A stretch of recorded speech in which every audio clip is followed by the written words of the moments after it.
자, 그러면 지금부터 소위 그 민주당, 특히 이 사법부 퇴타를 최소한 막기 위해서 뭐 할 수 있는 것들이 뭐가 될까요? 일단 이제 더불어민주당에서는 어제 의원총회를 통해서 심우정 그리고 이제 최상목 탄핵을 결정했습니다만 예. 그 사이에 최상목 부총리는 또 그만둬 버렸어요. 그래서 사실상 남은 것은 이제 심우정 탄핵 이거 하나인데요. 지금 국회에서 할 수 있는 수단과 방법은 어떤 게 있겠습니까? 어떤 절차로 돌입해야 된다고 보십니까? 이게 저는 이제 크게 두 가지를 생각을 하고 있는데요. 네. 하나는 지금 어제 최상목 장관이 나가가지고 국무위원이 지금 제적이 14명인 것 같더라고요. 네. 근데 이제 그 헌법 법률에 보면 국무위원은 15명에서 30명으로 구성한다 이렇게 돼 있어서 네. 지금은 사실 국무회의가 구성이 안 된 상태입니다. 예. 14명밖에 없으니까요. 예. 그러면 이런 상태에서는 국무회의를 소집 못한다 이렇게 해석하는 게 저는 맞다고 보는데 네.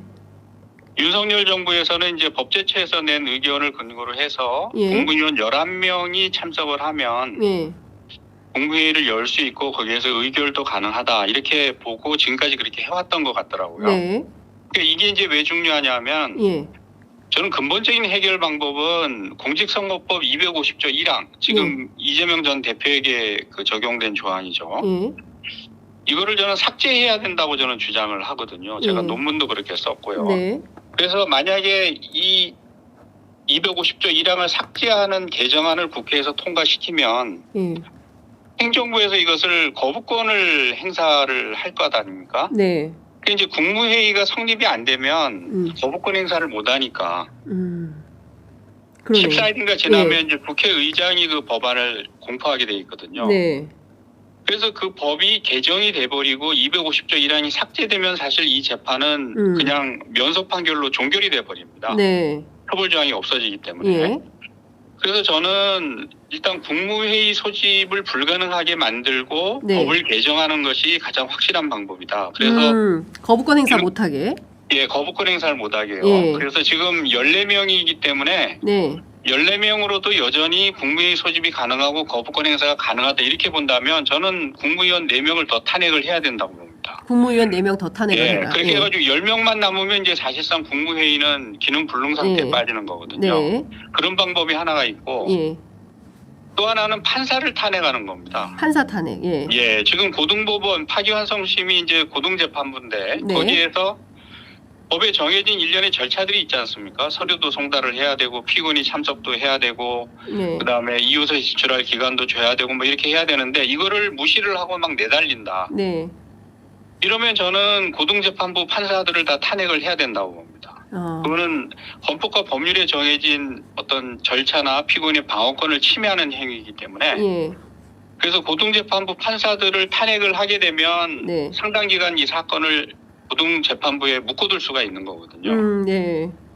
근데 이제 어찌됐건 뭐 경과를 거쳐가지고 고등재판부에서 유죄 판결을 선고를 했다. 최대한 네. 빨리 선고했다. 이렇게 되면 예.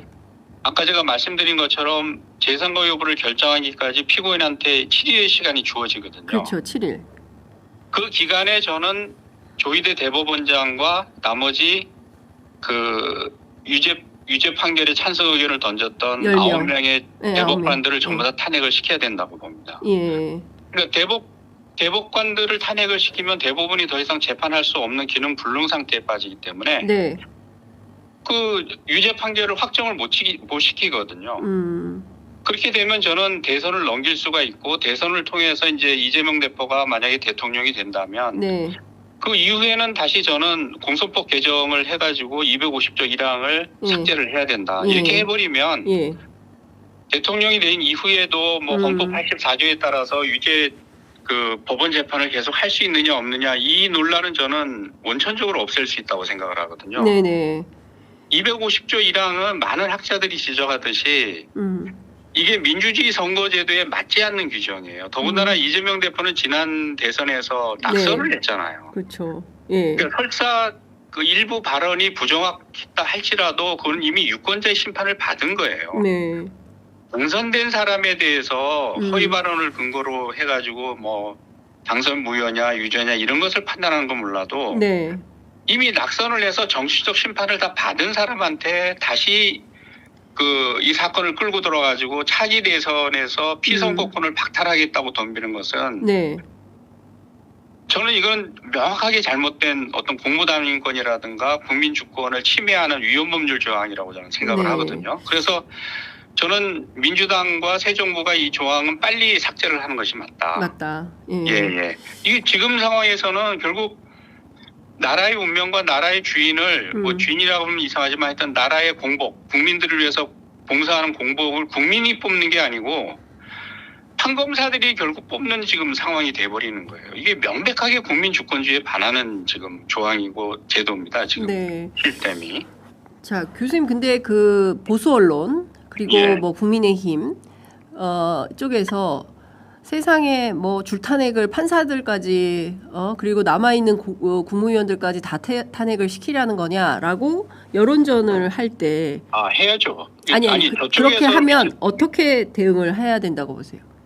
그거 무시해야죠. 무시하고 가야 된다. 그러면 네. 저쪽에서 미쳤다고 그렇게 나오는데 네, 이쪽에서는 뭐 그 예의와 점잖을 차려가지고 어떻게 대응을 합니까? 저는 그거는 많은 국민들이 기대를 저버리는 행위라고 생각을 해요. 오히려 민주당에서 만약에 안이하게 대처를 한다면. 네, 안이하게 대처한다면 오히려 국민적 기대를 저버리는 행위. 그럼요. 예, 그 역사적 지금 책임까지 져야 상황에서는 되는. 예.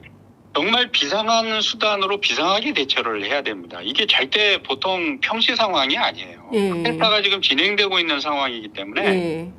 비상한 수단을 동원해야만 쿠데타 세력을 진압할 수 있다. 네. 그리고 민주주의를 지켜낼 수 있다. 이게 제 생각입니다. 네, 알겠습니다. 교수님 급하게 전화 연결드렸는데 너무 말씀 감사합니다. 나중에는 스튜디오에 모셔서 말씀 듣겠습니다. 고맙습니다, 교수님. 네, 수고하십시오. 네, 감사합니다. 감사합니다. 네, 지금까지 경희대 법대 서보학 교수님과 함께했습니다.